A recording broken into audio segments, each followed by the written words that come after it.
Muito bem, neste segundo bloco nós vamos conversar com o deputado federal Rodrigo Coelho, que é integrante de uma comissão especial da Câmara dos Deputados, que está acompanhando essa mobilização contra o Covid-19, contra a pandemia aqui no Brasil.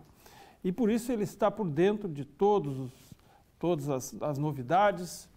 E esta semana ele esteve lá em Brasília e testemunhou um ato muito importante, que foi a solenidade de compra da vacina aqui para o Brasil.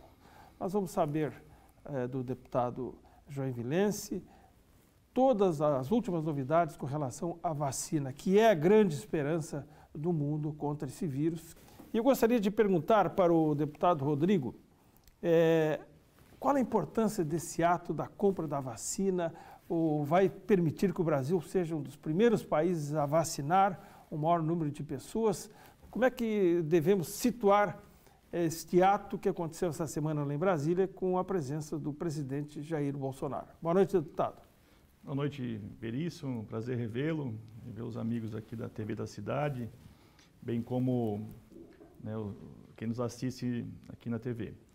Foi um ato histórico, Veríssimo. Foi um ato histórico. A MP da vacina são 2 bilhões de reais encaminhados para a Fiocruz, que importará, não só fabricará as 100 milhões de doses, mas importará as primeiras 100 milhões de doses, chegando 15 milhões já agora em dezembro, 15 milhões em janeiro de 2021 e o restante, 70 milhões, no primeiro trimestre de 2021.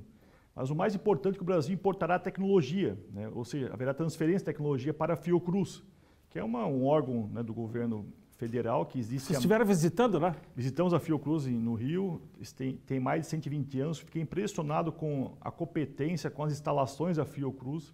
Realmente é algo para a gente nos orgulhar, Veríssimo, E o Brasil foi pioneiro nesse convênio com o laboratório AstraZeneca, que está fabricando, é um laboratório franco-sueco, e está fabricando essa vacina desenvolvida pela Universidade de Oxford. Inclusive tem um brasileiro que está encabeçando os estudos dessa vacina. Tem ela, que está em estágio mais avançado de todas as vacinas do mundo, já está na terceira fase de testes, inclusive com resultados diariamente, a gente é monitorado sobre isso. As pessoas que estão sendo vacinadas diariamente estão tendo resultados fantásticos de melhoria e não estão contraindo o vírus. Então, esse ato de repasse dos 2 bilhões pode achar um valor alto. Pelo contrário, os Estados Unidos, por exemplo, comprou a mesma quantidade de vacinas do laboratório Pfizer e está pagando 5 vezes mais o valor do que a gente está pagando. E os Estados Unidos, quantidade? A mesma quantidade e não está importando tecnologia, ele está comprando só as doses. O Brasil está importando tecnologia para depois fabricar, para imunizar toda a população brasileira, bem como os países aqui da América Latina ou da América do Sul. Então é um avanço realmente enorme para o Brasil e mostra que o Brasil está sintonizado com o que é de mais moderno no mundo, até para estar preparado, infelizmente, a tendência é que outros vírus como esse venham num futuro, como aconteceu no passado recente, com o SARS e outros vírus que afetaram aqui o Brasil. Então, está de parabéns o governo Bolsonaro, está de parabéns o Ministério da Saúde, a Fiocruz, e é importante a gente investir em ciência e tecnologia. Por falar em presidente Bolsonaro, nós temos um registro aqui do deputado entregando a camisa do Jeque ao presidente Bolsonaro, e eu espero que ele use, numa das suas lives, esta camisa do Joinville Esporte Clube, que ali do lado é o Corpo de Bombeiros Voluntários. Isso, essa camisa, foi feita no ano passado, a número 3 de jogo, em homenagem aos bombeiros voluntários. Eu tinha já comprado umas 3, 4 para doar em Brasília e eu tinha guardado essa para doar ao presidente numa ocasião especial. E ele usou na live ontem, ele divulgou na live junto com outras camisas e falou que ia usar esse próximo final de semana naquelas caminhadas que ele faz em Brasília, Então ele gostou bastante da camisa, conhece, o time, desejou sucesso aí na retomada da Série D, que o Jeque tenha sucesso. Então ele ficou muito feliz pelo presente. Outro dia eu vi uma live dele com a camisa do Paysandu, do time lá de Tubarão. Bom, como é que está a situação na Câmara dos Deputados com relação à presidência. O presidente vai conseguir eleger o sucessor na Câmara, há aquela intenção de permitir a reeleição para o Rodrigo Maia. Como é que está o bastidor e a sua opinião a respeito do sucessor lá do presidente da Câmara dos Deputados? A eleição está bem aberta. O presidente Rodrigo Maia não desistiu da hipótese de tentar um terceiro mandato. Ele ficou no tampão, né, quando teve o impeachment do Eduardo Cunha, ex-deputado. Mas eu acho muito difícil essa possibilidade, né? A tendência, e o candidato dele que ele está trabalhando é o Aguinaldo Ribeiro, deputado do PP da Paraíba, que é o relator, inclusive, da reforma tributária. Só que há um racha no PP e na bancada lá, que é o Arthur Lira, que é o outro candidato, né, que é o líder da maioria, está muito próximo ao presidente Bolsonaro, só que não tem a simpatia dos deputados e está com alguns processos da Lava Jato que está para serem julgados nos próximos meses. Então, seria um desgaste para o próprio Congresso, né? Tem outros nomes correndo por fora. Destaco entre eles o nome do vice-presidente Marcos Pereira, que é muito ligado, né, à bancada evangélica, é pastor do PRB, também próximo ao presidente Bolsonaro, e o deputado Marcelo Ramos, que foi quem presidiu a Comissão da Reforma da Previdência e está agora presidindo a Comissão da Prisão em Segunda Instância. Então, são nomes aí novos que podem surpreender no eventual segundo turno, caso realmente Aguinaldo e Arthur Lira resolvam bater chapa. Então, a eleição está aberta ainda na Câmara, né? Isso vai ficar para decisão em dezembro, até na retomada dos trabalhos do ano que vem. O trabalho está remoto, em cerca de 100 deputados têm ido, em média, para Brasília semanalmente, os demais ficam no trabalho virtual, e as comissões não retomaram os trabalhos ainda. Então, a previsão é que o Senado retomará na próxima semana já as votações, inclusive dentro do carro. O senador poderá ir lá votar dentro do carro, né, e vetos que reúnem a Câmara e o Senado. Quando há análise de vetos, por exemplo, está parado lá os vetos há um bom tempo, e vão possibilitar que os senadores retomem já os trabalhos, né, e quem é do grupo de risco ou quem ainda não contraiu o corona, posso votar dentro do carro, inclusive está com cabines lá, preparando o Senado para análise das PECs que virão, que é o caso da reforma tributária, por exemplo. Então a Câmara ela recebeu, inclusive, uma premiação mundial de vanguarda em possibilitar, né, a votação à distância no aplicativo criado pelos próprios servidores da casa, né, que você pode ir lá falar, pedir questão de ordem e assim por diante. Então, um avanço tecnológico que mostrou, né, o pioneirismo do Congresso Nacional, que até isso está trabalhando mais do que presencialmente. Presencialmente haviam aqueles embates, aquelas brigas entre PT, né, governo, PSL e tal, e como de modo virtual o presidente tem a autonomia de cortar o microfone, cortar a fala, né, o vídeo de quem está falando virtualmente, se evita aquele desgaste desnecessário, em especial no início das sessões, que se ficavam lá um bom tempo, né, pedindo questões de ordem, retirada de pauta, verificação nominal e assim por diante. Então, os trabalhos hoje da Câmara, de modo virtual, estão sendo muito mais produtivos, né, mais objetivos do que presencialmente. Então, a Câmara tem trabalhado incansavelmente nesse período de pandemia.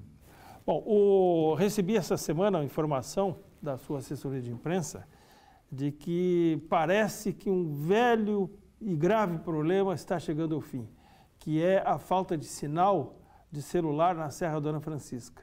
Não é de agora, há muitos anos, aquele local é o local favorito para, não digo recentemente, mas há muito tempo, tivemos vários assaltos a carros fortes ali na Serra Dona Francisca, porque exatamente não tem sinal de celular e o pessoal da segurança do carro forte não pode acionar a sua empresa. E essa semana o deputado esteve com o ministro das Comunicações. Qual é a novidade com relação à Serra Dona Francisca e o sinal de celular, deputado? Essa é uma demanda que a gente levou para Brasília logo no início do mandato, mas não tivemos resposta, mas voltamos a insistir agora com o ministro Fábio Faria, deputado, colega nosso, que assumiu recentemente o Ministério das Comunicações.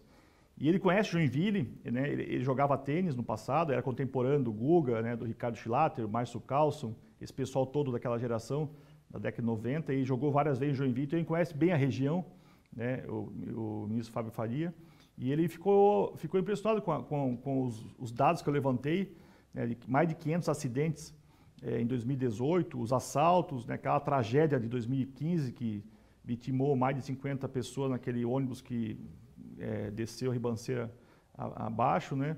E ele tem um programa do governo federal em que eles colocam antenas nas rodovias para que haja sinal, né? E isso ele garantiu que nos próximos meses aí já vão fazer a sondagem a partir da próxima semana, ver os pontos que seriam melhor para serem fixados, para que possa beneficiar, né, a maior distância possível. Mas a ideia nossa é que desde lá a base, cerca de meia hora, quase 50 quilômetros, você fica sem sinal nenhum, né? E não só para assaltos, para acidentes. E eu falei para ele, ó, se guarde esse nome Campo Alegre. Esse Campo Alegre vai se tornar um local tão conhecido quanto Gramado ou quanto o Campo do Jordão. Né? Os investimentos lá é um local belíssimo, as fazendas que lá tem, agora os condomínios que estão sendo construídos, hotéis, restaurantes. E você grava esse nome aí, que certamente nos próximos 10 anos estará no mapa do Brasil de receber turistas aí no inverno. Muito bem localizado, meia hora de Joinville, uma hora de Curitiba, o acesso é facílimo e a beleza natural privilegia, né, o potencial turístico de Campo Alegre. Então, mostrei algumas fotos para algumas imagens e ele garantiu que dará atenção a esse pleito que a gente fez essa semana lá em Brasília. Também fui informado pela sua assessoria de imprensa de que o Ministério da Economia acabou acatando uma ideia sua com relação ao prazo de reaproveitamento de funcionários demitidos. Nessa época de Covid-19, essa é uma medida importante que acabou sendo viabilizada. Pois é, estranhamente, Veríssimo, a pessoa é demitida e ela, se quisesse ser recontratada na mesma empresa, tinha que esperar 90 dias, né, 3 meses. Foi feito isso na década de 40 para se evitar aqueles golpes do seguro-desemprego, da pessoa ficar sacando, né, valores e ficar em contratos informais de uma relação. Mas o que aconteceu com a pandemia é que os locais, os restaurantes, né, as empresas acabaram, as que não se encaixaram, né, naquela regra de pagar o salário e pagar, né, parte dos encargos trabalhistas, demitiram e com o retorno das atividades aos poucos, a retomada econômica, queriam recontratar aqueles mesmos funcionários, só que elas estavam impedidas de fazer isso. Né? Então, era uma coisa que não tinha lógica nenhuma. Prejudica o funcionário, né? Exatamente. Né? E até a própria empresa também que teria que treinar um novo funcionário, né, para aquela função que ele vinha exercendo anteriormente. Protocolamos um projeto de lei, só que o projeto de lei tem um trâmite que é demorado. Então, fizemos um apelo ao secretário Bruno Bianco, do Ministério da Economia, bem como ao ministro Paulo Guedes, e eles já por portaria mesmo, né, regulamentaram isso e já está permitido, então, a recontratação de pessoas, mesmo antes do prazo de 90 dias, e beneficiou milhares de pessoas. Recebi, por exemplo, uma ligação do RH da Durim, a empresa aqui de Joinville, né, que nos parabenizou, nos agradeceu, porque eles demitiram algumas pessoas e queriam recontratar, não conseguiam, e falaram que essa portaria beneficiou, né, a recontratação de no mínimo umas 20 pessoas lá na empresa Durim, que é aqui de Joinville conhecida por todos. Né? Temos exemplos aqui em Joinville, vários exemplos, de funcionários que tinham vários anos de casa e que foram obrigados a serem demitidos em função do coronavírus. Uma boa medida. O deputado, com relação ao Covid-19, que é um assunto que o senhor está bem inteirado por participar dessa comissão, e aqui em Joinville, recentemente, nessa comissão, o senhor fez um apelo ao governo do Estado e classificou de descaso da Secretaria da Saúde com relação a Joinville. Essa situação melhorou, tem melhorado, vai melhorar, por exemplo? Uma vez, o governo federal já enviou para Santa Catarina cerca de 2 bilhões de reais. Tá? Atualizamos esse valor na quarta-feira, é 1.950 milhões. Então, recursos não faltam. Para Joinville, veio só do governo federal mais de 70 milhões de reais para Joinville. Fora as emendas que eu, o deputado Darcy, o deputado Armando e tantos outros encaminhamos. Só eu encaminhei 9 milhões para o Hospital São José. Só eu, 9 milhões para o Hospital São José. Esse dinheiro já chegou? Já chegou, está na conta. Né? E um leito Covid é pago pelo Ministério da Saúde R$ 1.600 por dia, um leito Covid. Um leito normal, né, é em torno de R$ 300 a R$ 400. Então, quando você habilita, cria um leito Covid, isso que o governo federal entrega o respirador, né, quando o governo estadual não entregou, e se paga apenas para manter o paciente lá isolado, devido ao custo que é manter um paciente Covid, fica isolado, os próprios funcionários também, e é um tratamento delicado, né? Em média ficam de 2 a 3 semanas cada paciente que chega numa UTI. Então, de recursos não faltam. Mas o governo do estado, pasmem, não estava repassando esses recursos que vinham para o governo estadual, não sei por que razão.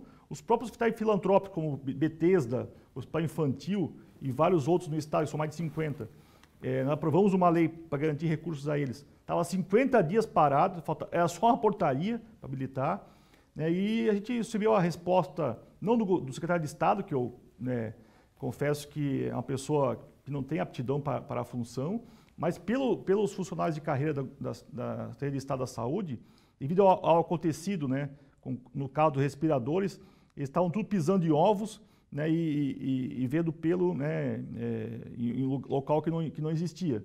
E estavam com medo de fazer algumas atitudes devido ao Ministério Público, de Contas, estavam tudo de olho, né, esse era o receio que eles estavam tendo de assinar a documentação. Então, o governo do estado, depois disso, inclusive no dia da visita do ministro da Saúde em Santa Catarina, ficou o dia todo, com 2 reuniões longas, inclusive, uma no Palácio da Agronômica, outra na sede da Defesa Civil, e o Ministério da Saúde cobrou fortemente, né, inclusive a entrega de medicamentos que estavam vindo para cá, e numa operação feita no sábado de madrugada, compraram do Uruguai sedativos que estavam faltando para fazer a intubação dos pacientes. Porque para intubar o paciente tem que ter sedativos, né? Senão a pessoa fica agoniada com respiradores. E agora está um pouco melhor. O Hospital Regional já habilitou alguns leitos de UTI que não tinha sido criado nenhum, Veríssimo. Até meados de julho não tinha sido criado nenhum leito UTI pelo governo do estado. Todos os leitos tinham sido criados em Joinville, foi pelo governo municipal, pelo secretário municipal da saúde, na pessoa do secretário Jean. Então isso era um desrespeito à cidade de Joinville, a maior do estado, que atende toda a região, inclusive. Mas agora melhorou um pouco o tratamento e a gente espera que continue, né, essa atenção forte para a cidade de Joinville e região. Bom, houve também repassos para o hospital infantil, mas isso é dentro da conjuntura do Covid-19 ou foi um valor repassado que já havia sido programado, deputado? Não, para o hospital infantil que a gente repassou de emendas, foi em torno de 1.400.000, foi fora a Covid, né? Foi emendas, eles vão adquirir lá aparelhos de ressonância, habilitar leitos de UTI pré-natal, né? Próprias pediátricas e assim por diante.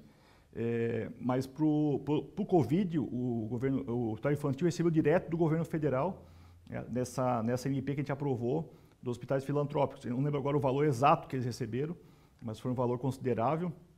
Mas também o deputado Darcy, o deputado Armando também encaminharam emendas para o hospital infantil, que presta um trabalho, né, fantástico, exemplar aí, né, e que está também, né, com os casos aumentados devido a essa pandemia.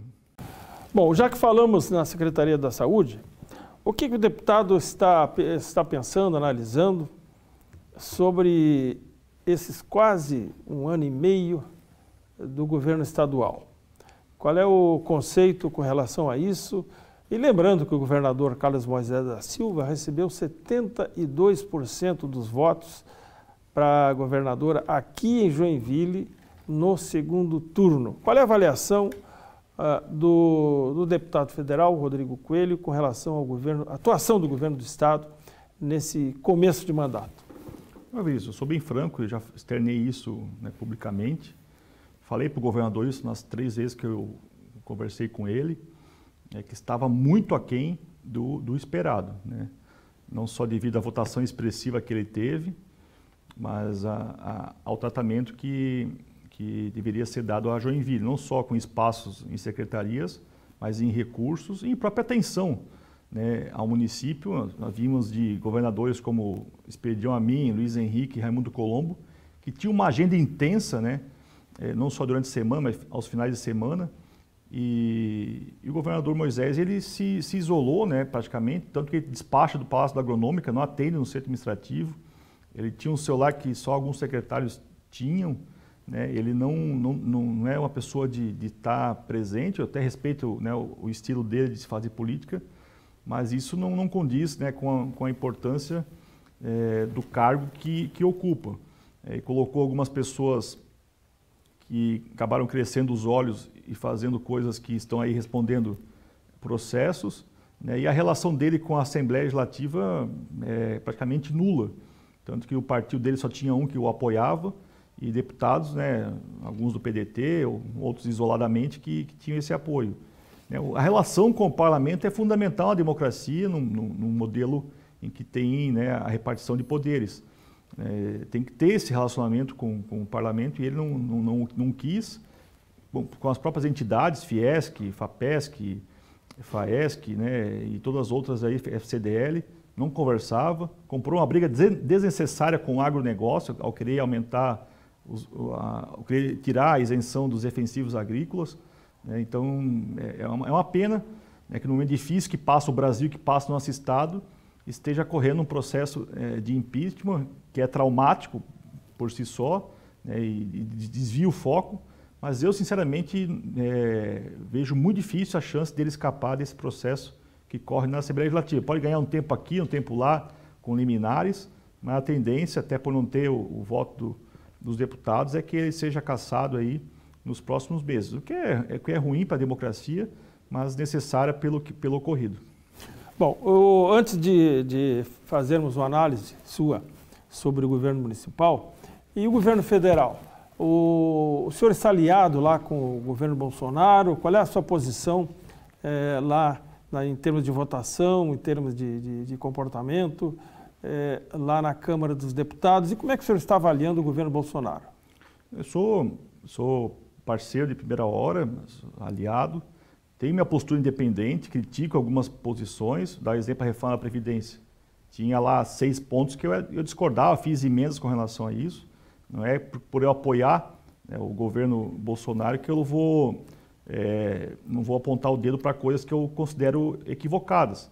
Agora, recentemente, a bancada está unida contra o aumento do pedágio autorizado pela ANTT de 44%, né, aqui na BR-101, de R$ 2,90 para R$ 3,70. Né, uma coisa que não tem cabimento, no momento de crise, né, aumentar o pedágio, que a artéria litoral aqui pediu, e a ANTT foi lá e ratificou. Conseguimos uma liminar de um ministro do TCU, vai a plenária agora, mas já agendamos, junto com a bancada catarinense, reunião com o ministro Tarcísio, com o próprio presidente Bolsonaro, que não tem cabimento algum, né, querer colocar nas costas do catarinense a obra do contorno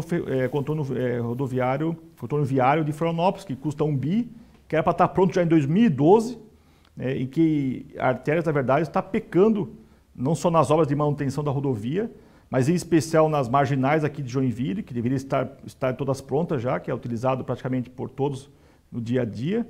E obras como, por exemplo, aquele acesso à UFSC, que não tinha necessidade alguma de se fazer aquilo, né, já que a obra da UFSC está parada há um bom tempo, não tinha previsão de ficar pronta, e gastaram um dinheirão lá, né, e outras que não estão prontas. Então, eu defendo o governo Bolsonaro. Ele começou, né, com uma relação difícil com a imprensa e com o próprio Congresso. Com o passar dos meses, aí, ele adotou uma postura um pouco mais retraída, de não partir tanto para o combate, né, com o próprio STF, com o Congresso.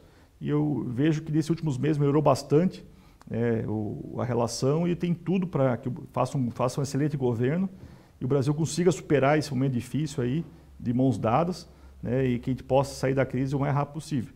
Então, o governo Bolsonaro está de parabéns pela relação, em especial a política econômica do ministro Paulo Guedes. Né, tinha uns ministros lá que destoavam, que é o caso da educação, né, foi tirado, né, porque era todo dia uma crise, um desgaste que não tinha necessidade alguma para ter isso. Por isso que eu sou fã de ministros como o Tarcísio, Tereza Cristina, né, trabalham, falam pouco e fazem muito. Acho que esse tem que ser o foco. Deixa para o Congresso fazer a discussão ideológica, fazer as brigas com a oposição. Ministro não tem que entrar em debate, em combate na internet, ou ficar ofendendo deputado, ou ficar ofendendo a imprensa. O ministro tem que trabalhar, tem que mostrar resultado.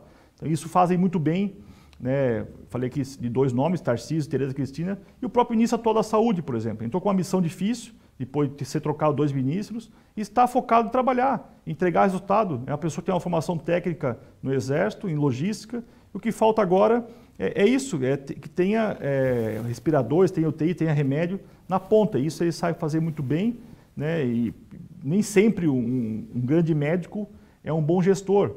Isso é fato. Então, está fazendo um grande trabalho e é isso que o Brasil precisa. Então, está de parabéns o ministro General Pazuello também, que tem feito um grande trabalho e esteve nos 3 estados do Sul aqui visitando.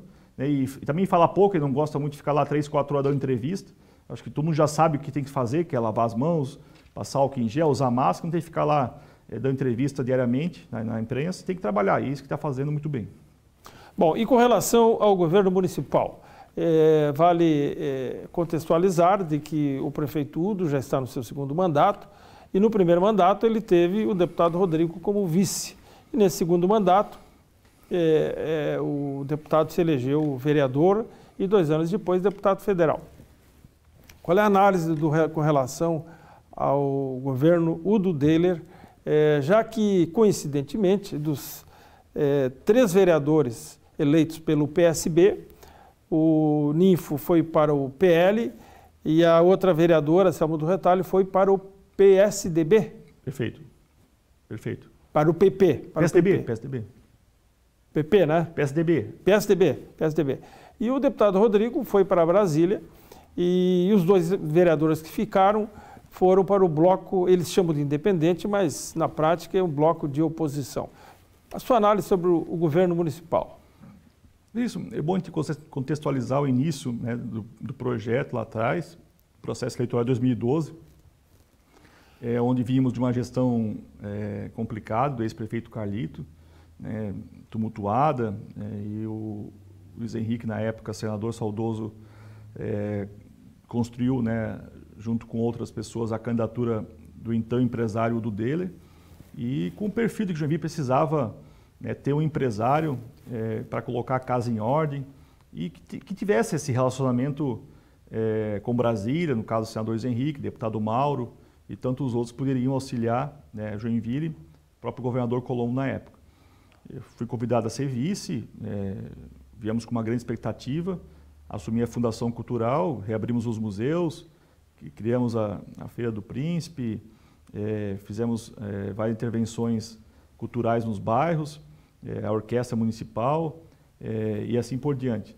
Mas eu confesso que com o passar dos meses, o prefeito Udo ele foi mudando um pouquinho da sua postura, né, e ficando de um modo mais isolado. Ele acabava tendo relacionamento com 2 ou 3 secretários, né, mudou muitos secretários desde o início do mandato e tinha uma relação difícil com a classe política. O próprio senador Luiz Henrique, né, eles se falavam muito pouco. O senador me ligava para saber da agenda do município, das inaugurações, das obras. Eu fui para Brasília muito mais vezes do que o próprio prefeito Udo, né, que não tinha esse perfil. E o município hoje, a arrecadação maior é o ISS, mas é o Fundeb, que é repasse do governo federal, né, o ICMS do governo do estado. E com a arrecadação em queda, com a crise de 2013, por exemplo, tinha que ter o contato com o governo do estado. Não sei se vocês estão lembrados quem nos assiste, mas o governador, o prefeito Udo ficou 1 ano sem conversar com o governador Colombo, devido à eleição de 2016. Isso prejudicou Joinville bastante, com o próprio saudoso deputado Tebaldi, o prefeito não conversava.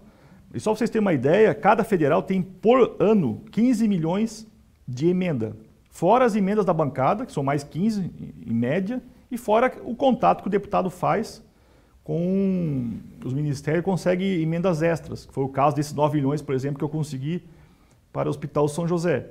Então, um deputado tem no mínimo 30 milhões de reais para encaminhar de emendas. O deputado Mauro, o deputado Tebaldo, nos últimos anos nem encaminhavam mais porque essas emendas eram perdidas.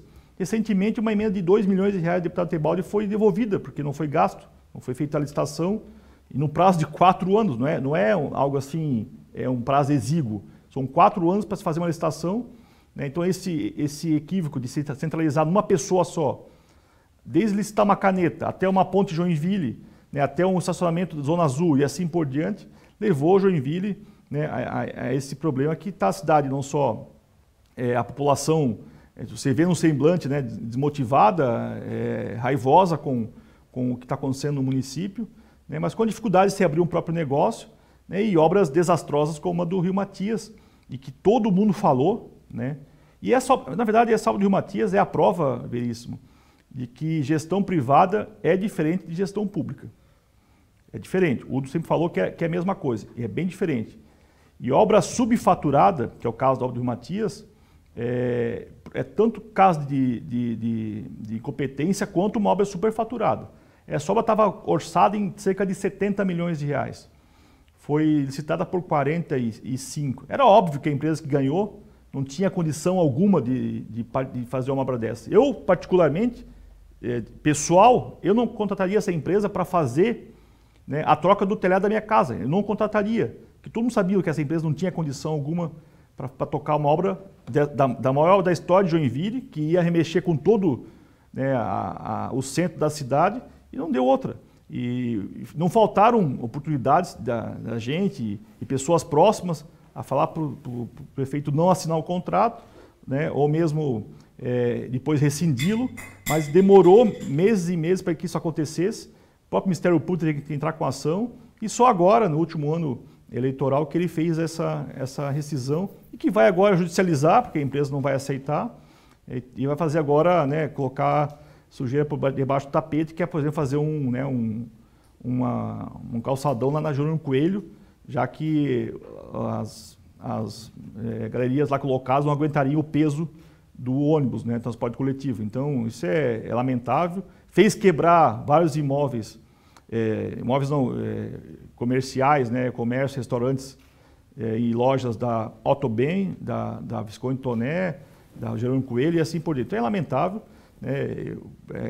Termina de um modo, né, trágico, com tentativas de aumentar a taxa de esgoto, a COSIP, o ISS, e agora recentemente queria dar um subsídio, né, para as empresas do transporte coletivo. Então é uma pena porque eu fui vice, acreditei no projeto, fui fiel até o final do mandato, em 2016, não rompi, porque não achava bom para Joinville que isso acontecesse, fui a vereador, né, externei a minha posição, deixei registrado muitas vezes isso publicamente, para que deixasse clara a minha contrariedade, mas nunca tive um atrito público com o prefeito, porque não achava isso correto para a cidade.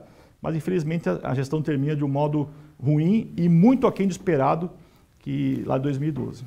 Bom, não poderia deixar de perguntar, numa entrevista com o deputado Rodrigo Coelho, sobre a sua situação junto ao partido e com relação à pré-candidatura.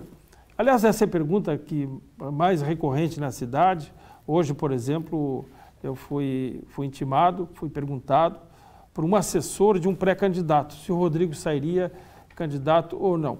Qual é a posição hoje, nesse início de agosto, com relação à sua pré-candidatura? Sou pré-candidato, Veríssimo, mantenho. Obviamente que a minha situação com o partido é uma situação delicada, já que eu tenho um processo contra o PSB correndo no TSE e que ainda não saiu, né, o resultado. Eles fizeram uma intervenção no diretório estadual, fizeram agora recentemente uma intervenção no diretório municipal, tirando eu da presidência. Então são situações que dificultam, né, a minha homologação da candidatura na convenção lá para o dia 15 ou 16 de setembro. Eu tenho uma relação muito boa com a bancada do partido. O problema é a questão do presidente Siqueira, que levou para o lado pessoal o que aconteceu, que foi a votação na reforma da Previdência. Esse foi o motivo maior dele ter punido não só a mim, mas 11 deputados do PSB, que nos motivaram a entrar com uma ação contra o partido. Eu não consegui a liberação do TSE em tempo hábil, que é 4 de abril, que era o prazo para mudança de partido, então me resta concorrer pelo PSB, já que no Brasil não é permitido ainda a candidatura de modo avulso. Eu vou construir isso e vou esgotar o diálogo até o último instante, né, e mantenho, né, a pré-candidatura. Deixo claro que isso não depende só de mim, depende agora da decisão do partido, que pode, infelizmente, fazer uma intervenção, como já fez em vários locais, e retirar, né, a candidatura. Mas eu mantenho isso e vou até o final para que haja a homologação do nosso nome como pré-candidato a prefeito. Já tem um prazo? Tem um prazo para isso? O prazo é 16 de setembro, que é o prazo final das convenções.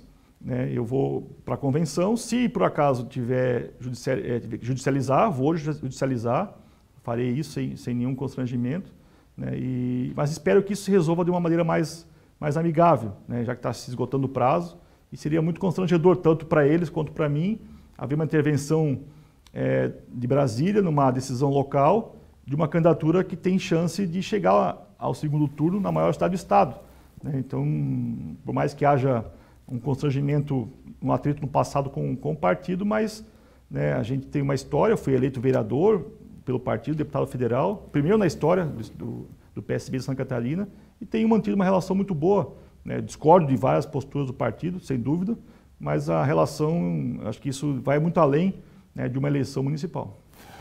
Rodrigo, muito obrigado pela sua participação aqui. Essa entrevista foi também para compensar os problemas de áudio que tivemos numa outra entrevista recente aqui no programa.